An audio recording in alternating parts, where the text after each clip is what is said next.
Hello, welcome to PSR, People Speaking Rail. We are those people. I am Mike Bowden-Distel, head of Intermodal Solutions here, joined with Joanna Marsh, our editorial writer on the rail industry. Joanna, how are you, and how's your house doing? Made any progress fixing your roof yet? No, actually, no progress at all. I'm doing well, thank you. Hope you're doing well. Yeah, so the restoration that we need is actually I think on the extensive side. So it actually requires a county permit in order to get things started, and we're still in the permitting process, like kind of 4 weeks, almost 4 weeks out. So I don't know. We're probably looking. I don't know, and then of course they actually have to start everything. So we still have a hole in our roof with some tarp over it. So, but at least we have some. We have shelter, so it's fine. It's okay. Wow, that sounds like a big headache. Yeah, good luck with that. So your tree fell on the roof that was over your son's room. And so he Yeah, just sleeps. You're still in the house. He's just sleeping somewhere else. yeah. He's sleeping in the family room right now. So like the first few nights, I Gotcha. think it was just disorienting, but now he's Hmm. kind of gotten used to it. But it's still, yeah. And I don't know how long it's going to take because obviously he can't sleep in that bedroom, and so it could be several months from now. I don't know. God forbid, half a year, but we'll see. So, but it happens. It happens. So it could have been a lot worse for sure. Yeah, totally. So yeah, best of luck with that. So maybe we'll go into our first topic here. And our first topic is more of a preview of what's is coming next week. So you did a great job, securing some guests in recent weeks. We had Ian Jeffries on, president of the AAR. We had Harris Ligon on, who is our friend at Telegraph. And next week we have the American Chemistry Council. And so they're a big shipper organization, represent a lot of the big, chemical shippers. So those are shippers that really have to use the railroad. There's really not a modal alternative in most cases. So what are you hoping to get out of that interview? Yeah, I think I think the ACC and other rail shippers are looking forward, if I can say that, sort of anticipating what the Surface Transportation Board might take up this year, especially Mhm. uh, now that the STB doesn't have this Canadian Pacific Kansas City Southern merger on its plate. So I think that there's been a sort of continued push for reciprocal switching, which is allowing which would enable uh, a shipper with access to another railroad sort of at interchanges, with the idea that it's really more for the idea of promoting competition. So I think that there's still a push for that. And of course, yeah, some of the other sort of provisions as well. I think rail service uh, continues to be something on their radar. The service metrics have improved, but I think the ACC put out a uh, a survey, I think last month, I think of their members. And granted, it was looking at the second half of 2022, which is, there's still Mhm. a lot of service recovery happening. But I think on one hand, people are looking forward uh, to seeing service continue to improve. But on the other hand, it's still sort of anticipate, well, like, are we sure, are we there, is service really going to be better, or is something else going to happen? So Mhm. but what are you hoping the ACC or what do you think uh, the ACC is looking at, or what do you hope, like, we can Yeah. address next week? Yeah, I mean, I think it'd be interesting to see what they're seeing on service. I mean, it's sort of hearing maybe some mixed things. I mean, it seemed like from the interview last week with Harris that he was seeing service was way better than it was, and from their sort of perspective, is it something that can just be addressed with the railroads hiring more people? Because that seems to be what the railroads have sort of pointed to say, well, the reason why the service has been poor during most of the pandemic period, they just didn't have the people. Once they get the people, which they've all made a big push to get people in the door, get them trained, which takes a number of months, that at that point things will get better. So I think those things will be interesting. Interested to see if they feel that they're getting charged fair accessorials, and maybe their perspective on the Union Pacific embargo situation, if they got caught up in that. And then, I mean, you sort of hit on it with the reciprocal switching, if that's sort of their top priority in Washington, D.C. I mean, when we interviewed Dan Elliott, he thought that would be the thing that would make the biggest difference for shippers. He's a former chairman of the STB, and now works on behalf of shippers, and he sort of pointed to that as being sort of the key thing. But it'd be great to get the shippers, perspective, after interviewing the AAR to get sort of the other side of it. I think the trap that some people can fall into following one industry closely is you listen to too much from that industry and not from other parties. So it should be a really good interview. So that'll be next week that we have that. Also wanted to go into maybe our next topic here is you're working on writing up the rail reform bill, which just cleared the Senate Commerce Committee. One of a number of pieces of legislation that is starting to come out as a result of the East Palestine, Ohio derailment. Clearly a lot of pressure on lawmakers in Ohio and Pennsylvania to do something, and they're doing something, and it seems to be bipartisan. I mean, what are your sort of thoughts at this point on the Railway Safety Act? Yeah. So it was actually really interesting watching the markup yesterday. I think because there's been kind of a tendency in sort of the broader news coverage of emphasizing how polarizing Washington D.C. Congress has become in terms of like really strict polars, but it felt like to me yesterday's markup of the bill, so the Railway Safety Act. It was the Senate Commerce Committee was voting whether to move it to the Senate floor, so whether to approve the bill and then whether to move forward. And it was interesting listening to the debates between the Republicans and the Democrats because. I know there are several different levels. Like it was like on one hand, I felt like the markup hearing in general kind of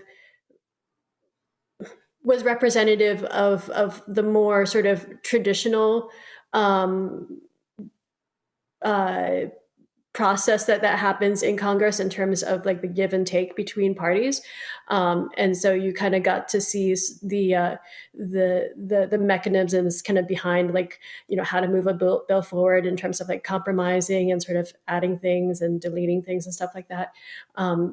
Being discussed throughout the hearing. It was interesting because there are several different levels of like partisanship and bipartisanship in this bill. On one hand, you do have bipartisan co-sponsors, Republicans and Democrats. The lead ones, included the senators from Ohio and Pennsylvania. So on one hand, you have that. On the other hand, there are several amendments that were offered by Republicans. I believe all of them actually didn't make it into the bill.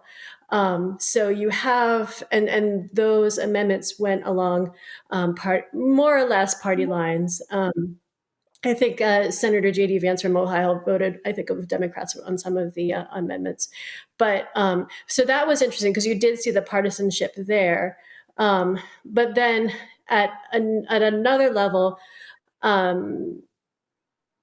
you heard from Republicans, namely, Senator Ted Cruz, saying that, if you want this bill to go forward, you're going to have to consider some of these failed amendments in order to actually get a bill passed in the House of Representatives and to get the 60 votes needed in the Senate. So that was kind of interesting. There were two amendments that were withdrawn, so they weren't voted on, which means that they could come back at some later point. One of them was on train crew sizes and whether to require locomotives or trains to have at least two people in the locomotive cab. And so, which is, a big deal.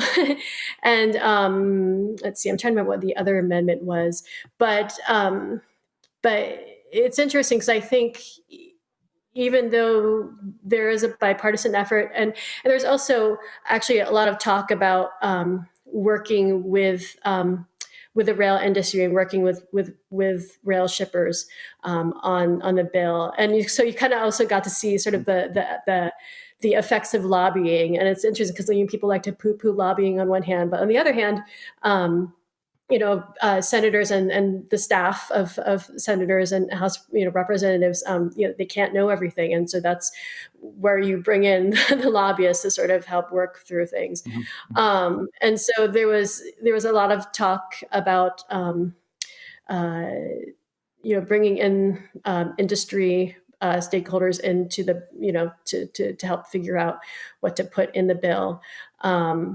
And it was interesting because I think also, again, Senator Cruz remarked that, the initial bill, I forget how long it was, but it was like, I don't know, between 10 and 20 pages long.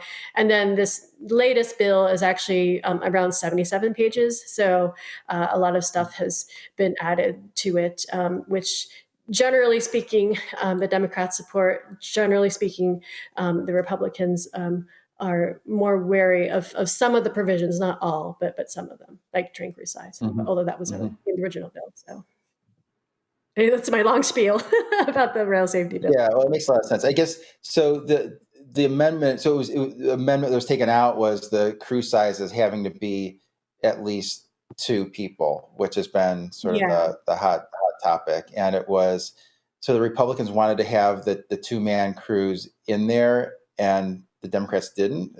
Is that right, or no? Have that reversed? So they wanted the Republicans want to take the language out of take the language out regarding the train crew sizes. I think one of the amendments, I think it was by Senator Lomas of one of the Pacific Northwest states. I'm sorry, I'm going to remember it afterwards. Wyoming. I think it was Wyoming. She had said that discussion should be kind of between the railroad carriers and the unions, kind of at the bargaining table, and not letting Congress step into the role of being arbitrator of the issue of train crew size. So that amendment was withdrawn, but that's not to say that it won't come back in iteration. So I think one of the takeaways that I got from yesterday was that the bill, because of kind of similar to like what Senator Cruz was saying, like that what passed yesterday might not be the final iteration of what what gets presented, because it still has to. I think even both sides kind of referred to some sort of tweaking that needs to happen still. Yeah, so I guess the main things that are coming about because of the bill, that are included in the bill that could change the industry, it would be, if we could sort of go down the list, you have to give emergency responders advance notice about hazardous material, coming through the track. Well, that makes sense. I think I remember before that. The reduced blocked rail crossings, people are more aware of that. Recently, we've seen some articles in the press of kids crawling under the tracks instead of walking a mile. I mean, most kids, could probably use the exercise of walking a mile around the track, but that seems to have gotten to be a big issue. And then requirements for length and weight specifications. To me, that seems like that could be a detriment to the industry, because they have made a big push to increase the length and weight of the trains for the sake of efficiency. Now that the railroads are more sort of focused, let's say, on service issues, they step back to the PSR language. Maybe these trains actually, become a little bit shorter and lighter, even to the detriment of maybe cost efficiency. So that was interesting. And then I think the requirements for the wayside, defect detectors, that seems kind of inevitable. I guess in a lot of cases, they're going to have them every 15 miles instead of every 20 or 25 miles and making that sort of a national law instead of being just having to do that on a voluntary basis. That could be pretty impactful. We'll see on the two-man crews. I mean, it seems like it doesn't seem to me that the two-man crews are going away. If it's not in this bill, it'll be the FRA will mandate it, or the unions will continue to not allow it in their contracts. So I think the two-person crews and locomotive, I think that's going to be with us for some time. And then phasing out of certain tank cars sooner than they would otherwise be. I guess they're going to phase out certain tank cars by 2025 instead of 2029. And so you sort of think about all of this and, sort of who are the winners and the losers in this situation, who's going to benefit, who's not going to benefit. I mean, is it safe to say that sort of the, ideally winners are sort of the communities, maybe a little bit just less disruptive, the rail car manufacturers, because those cars are going to be replaced, sooner than they otherwise would have. Maybe some of these rail, suppliers that supply the hot boxes should make up pretty well, it's because of this. And maybe you think of the companies that are not going to do as well, the shareholder groups, and then the class ones. And maybe for labor, it's a neutral if the two-person crew situation is taken out. I mean, would you agree with that assessment? Yeah, I think it's interesting. I think that the train crew size issue aside, I think it kind of the union the unions could see a slight win in the sense that it does address not putting a time limit on inspections and sort of broadening what inspections need to be done when. And so I feel like like I said earlier, the rail shippers and even the freight rails kind of had a lot of, I won't say had a lot of involvement, but they were actively involved in it. And so, like, on one hand, it probably, I guess the railroads could be a loser in a sense, but at the same time, I think there were provisions that that they were willing to do. I guess, like, loser in the sense that the can't get it all, but there were things that were probably would have, it's nice to have some regulations surrounding it, some of the more less controversial items. So I don't know, but yeah, it'll be interesting to see though, like what, how the bill moves through Congress. So. Yeah, I mean, it sounds to me like it'll probably pass. I mean, everyone's in favor of safety, and some of the things really do make a lot of sense and good to have clarity, like the point that you just made. Let's move on to the next topic. Here is a lot of the material on FreightWaves this week, and I'll summarize this by saying doubts of a second half freight demand recovery intensify. When I go through this, so this is an article that Henry Byers wrote. He doesn't write articles very often, but when he does write them, they're impactful. He wrote the big article last May, I think it was, talking about how import demand falling off a cliff end up being prescient, and he's saying really the sonar bookings have been weak now, suggesting that there's not going to be a big rebound in the second half of this year. You go back a couple months and everyone was really positive on the second half, and sort of the thesis was, there was one analyst report that I wrote that they had a conference in Florida, and they said there weren't any bears in Miami at this particular conference, and sort of the thought was from a lot of people in the industry, at least the publicly traded companies, was that okay, we're going through this period of inventory destocking. And like a lot of markets, that will overcorrect, and they'll retailers will overshoot it. They'll destock inventory too much, and then there will have to be a surge in imports to replenish those inventories, and that'll create a lot of tightness.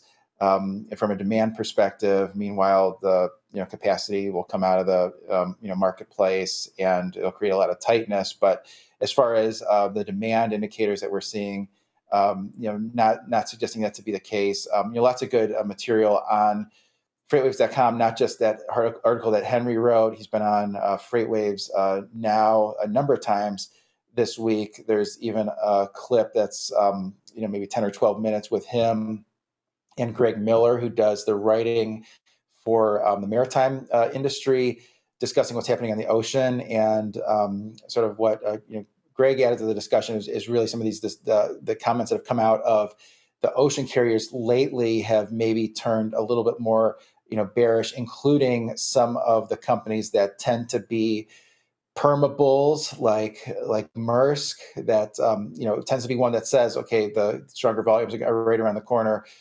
They've stepped back from some of that language. I guess they had an analyst call the other day. So that's something that I think is a negative for intermodal volume. The intermodal volume in recent weeks has been down, double digits. Also, just want to show their sonar chart that we have on intermodal ocean TEU volume index. So this is a proprietary index. If we can get the sonar chart up on the chart, and really, last year, that orange line 2022 really saw that drop off in May, which was a precursor to the lack of an intermodal peak season, last year. And so now we're watching that white line, which is 2023, very closely to see if there's any, evidence of a pickup. And, certainly it's higher than it was in February, but a lot of that is seasonality. February is the weakest month with, Chinese New Year. But haven't seen anything, pick up in earnest. And it's kind of tracking in line with 2019 levels. 2019 was a weak freight year, characterized by a lot of major truckload bankruptcies. I think Celadon was the worst of those that I recall. So it's something to watch closely on Sonar, and I would just encourage everyone to go to FreightWaves, check out all the content on from both Henry Byers, head of ocean intelligence, and Greg Miller, who's very good writer following the ocean industry. I think all that is very relevant for the intermodal industry specifically. So I wanted to spend a couple of minutes highlighting that.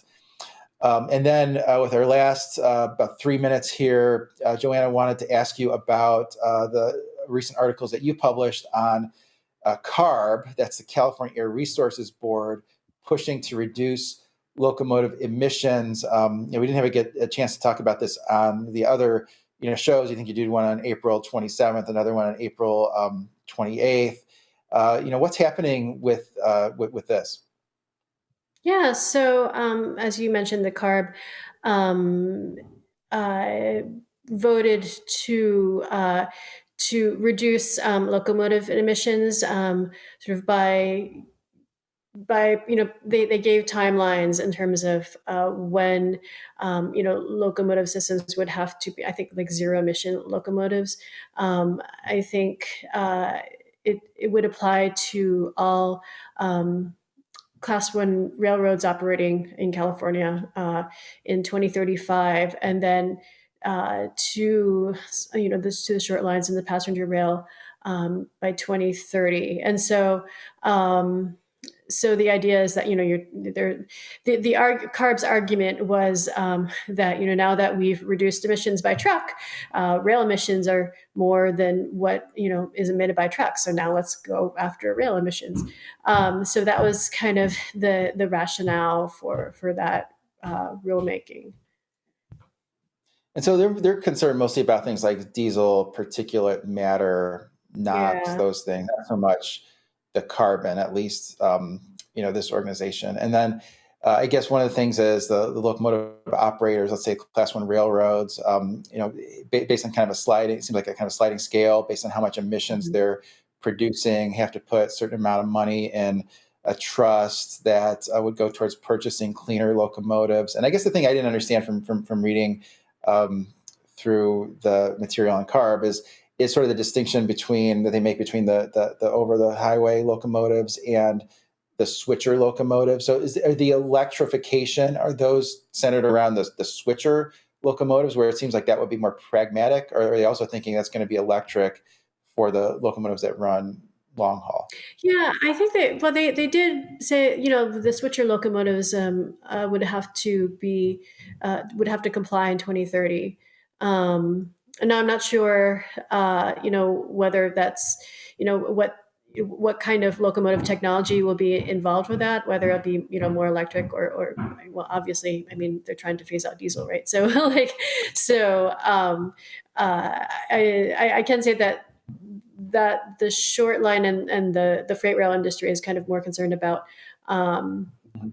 you do have the locomotive technologies that aim for zero emissions, and you do have like the battery, the hybrid locomotives. But then, is the technology out there to be ready by that deadline? And then, not just technology be ready by that deadline, but also you have enough enough locomotives to meet that deadline too. Never mind, the costs associated with Mhm. it. So so there's a possibility that there might be litigation with this rule. So we'll see what happens. Yeah, so check out that article. And you really had a great quote from the American Shortline and Regional Railroad Association that said that the cost of these new locomotives, they're electric, would be between $5 million and $7 million for each locomotive. And I believe that's for locomotives that the short line would run, which are lower horsepower than the ones that the class ones would use long haul. And you think of those long haul ones being sort of in that 2 to 2.5 million range. Maybe they're a little bit higher now. It's maybe call it 2 to 3 million. Be a big increase. So would encourage everyone to check out those articles on emissions, and people sign up for our newsletter on rail.